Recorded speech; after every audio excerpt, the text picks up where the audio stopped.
Pemuda ini ngamuk karena gaya rambutnya dihina. Tanpa diduga ternyata ia bisa menyerang tanpa menyentuh. Di sisi lain ada pemuda yang baru saja pindah ke kota ini. Namun baru beberapa hari ia sampai sudah banyak sekali berita yang membuatnya khawatir. Banyak sekali kasus-kasus misterius yang terjadi. Namun Koichi masih yakin kalau kota ini akan menyenangkan. Namun ekspektasinya langsung terbantahkan karena tiba-tiba ia dipalakin seorang preman. Tepat juga saat itu Josuke yang tampan lewat. Awalnya Josuke santai, namun setelah rambutnya dihina, ia langsung ngamuk. Josuke sangat pantang sekali rambutnya dihina dan dalam sekejap para preman itu kena mental. Ternyata Josuke ini bukan orang biasa. Bahkan sepeda Koichi yang rusak tiba-tiba bisa benar sendiri setelah ditatap Josuke. Sesampainya di kelas barunya, Koichi tak menyangka kalau Josuke adalah teman sekelasnya. Namun sampai pulang sekolah, Koichi pun masih segan untuk mengucapkan terima kasih. Tapi di kota ini kasus-kasus misterius terus terjadi. Tiba-tiba ada seorang pemuda yang kehilangan kendali akan tubuhnya dan langsung tak sadarkan diri. Semua terjadi karena ada jin air yang masuk ke dalam mulutnya dan kini sudah pindah kepada temannya.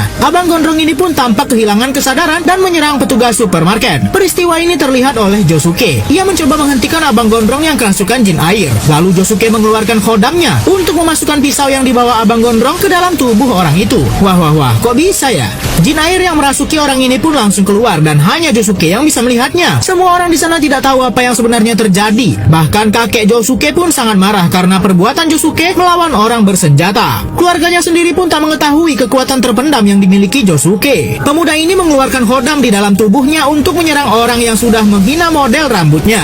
Josuke ini sebenarnya hanya siswa sekolah biasa. Namun saat ada temannya akan mendekat, tiba-tiba temannya itu terlempar dan waktu terhenti. Dan saat semua sudah normal, ada orang bertopi putih ingin bertemu dengan Josuke. Koichi pun langsung memanggil Josuke dan mempertemukan mereka. Ternyata orang ini adalah keluarga Josuke. Ia datang untuk memberikan peringatan kepada Josuke kalau saat ini banyak jin jahat sedang berkeliaran. Tapi Josuke malah tak peduli sampai membuat Jotaro marah dan menghina rambut Josuke. Josuke sangat kesal jika ada orang yang menghina rambutnya dan ia pun mengeluarkan khodamnya. Ternyata Jotaro juga punya kekuatan khodam yang mereka sebut dengan stand. Sempat terjadi perselisihan antara khodam mereka, namun akhirnya Josuke pun mengalah dan pergi. Pria dengan kekuatan jin air inilah yang menyebabkan banyaknya kasus misterius di kota. Ia memberikan kekuatannya kepada Anjuro. Anjuro ditugaskan untuk menghentikan Josuke yang bisa saja mengalahkan jin air mereka. Namun Josuke masih tidak menyadari bahaya yang sedang mengancam. Berbeda dengan Jotaro yang merupakan keluarga Josuke, ia sudah mulai memahami bahaya yang akan datang. Ia berusaha menghubungi Josuke, namun tidak ada jawaban karena Josuke mendengar suara benturan keras di rumahnya. Saat diperiksa ternyata itu suara kakeknya yang sedang berolahraga. Anjuro yang diberikan misi untuk memusnahkan Josuke dan keluarganya pun kini sudah bersiap di depan rumah Josuke. Situasi sangat menguntungkan karena hujan bisa membuat kekuatan jin air lebih kuat. Sebelumnya Anjuro hanyalah orang biasa yang sering berbuat kriminal. Namun pada suatu malam, ada orang dengan kekuatan jin memberikannya kekuatan jin air yang kini ia miliki. Di dalam mulut ibunya ada jin air.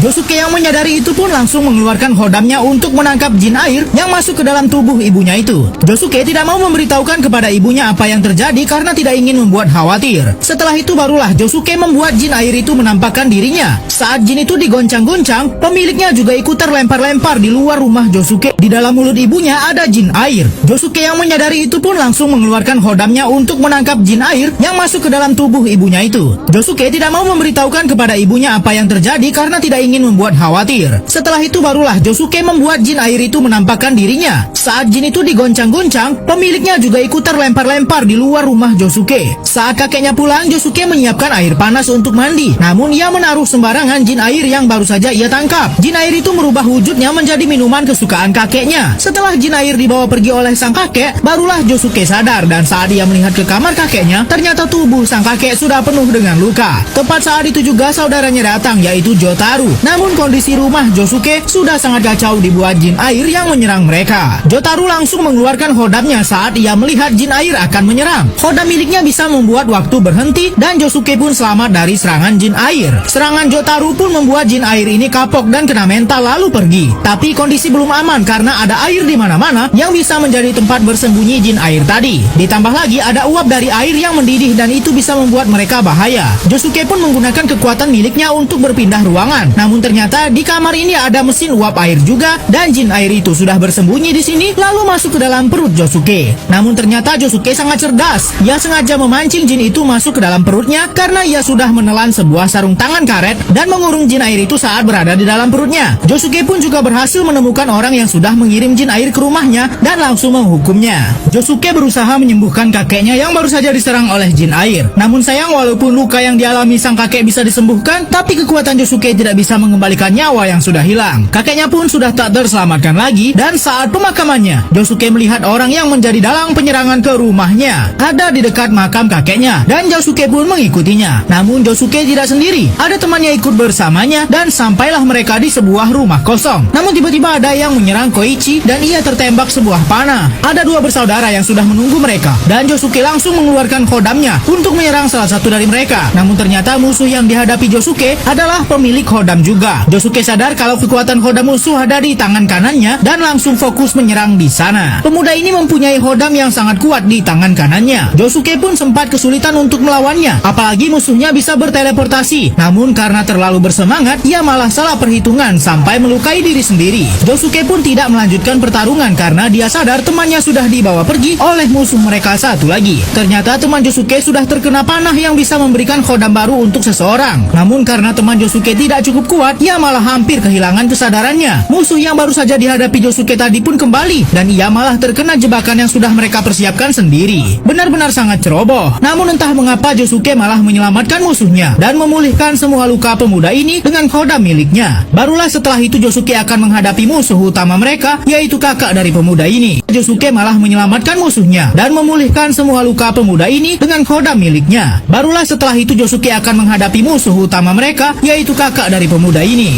Mainan tentara ini bisa hidup dan seperti akan melakukan serangan. Target mereka adalah Josuke yang mempunyai hodam cukup kuat. Sebelum bertarung, Josuke pun menyempatkan untuk memulihkan temannya terlebih dahulu. Barulah Josuke mengeluarkan hodamnya untuk menghentikan serangan-serangan tentara yang bisa hidup itu. Ternyata Koichi pun juga bisa melihat mainan yang bernyawa ini. Koichi ternyata juga sudah mendapat kekuatan hodam setelah terkena serangan panah sebelum pertarungan dimulai. Mainan tentara itu pun terlihat semakin banyak, dan pengendali mainan bernyawa itu pun menunjukkan dirinya. Ia benar-benar ingin menghabisi Josuke. Namun ada satu mainan nakal menusuk kaki Koichi, dan telur hodam milik Koichi pun tak sengaja keluar. Namun pemuda itu tidak peduli dengan Koichi, dan serangan penuh kepada Josuke siap dilesatkan.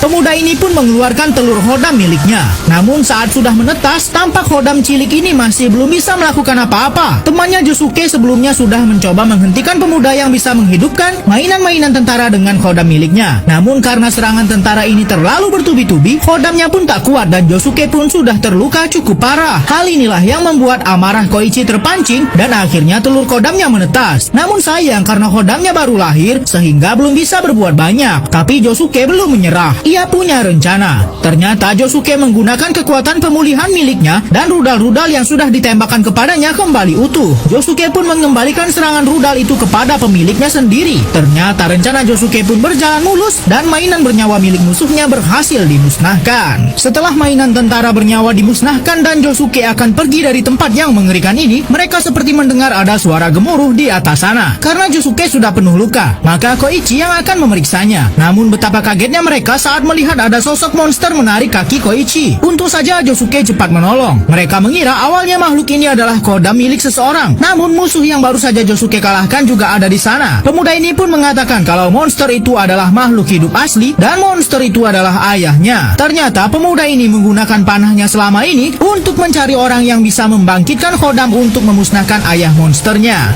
Musuh Josuke itu sangat benci dengan ayahnya yang kini bersikap sangat aneh. Tampak monster ini seperti mengorek-ngorek sesuatu di dalam kotak ini dan Josuke sepertinya menyadari sesuatu. Kodam milik Josuke pun keluar dan langsung memperbaiki kotak yang sudah hancur ini. Lalu foto yang sudah sobek juga kembali utuh. Ternyata itu adalah foto keluarga milik musuh Josuke ini. Ayahnya yang sudah berubah jadi monster ini terus bertingkah aneh selama ini ternyata ingin menyatukan foto keluarganya yang sudah hancur. Dan Josuke berhasil melakukan itu. Pemuda ini yang selama ini benci dengan ayahnya yang sudah menjadi monster itu pun mulai melembutkan hatinya. Dan adiknya pun juga datang lalu meminta menghentikan semua perbuatan jahatnya untuk mencari hodam yang bisa memusnahkan ayah mereka. Namun malah ada serangan mendadak datang menyerang mereka. Pemuda ini pun berusaha melindungi adiknya dan hodam peledak itu masuk ke dalam mulutnya. Begitulah orang yang sudah membuat kekacauan di kota ini berakhir dan saudaranya pun kini berteman dengan Josuke dan Koichi.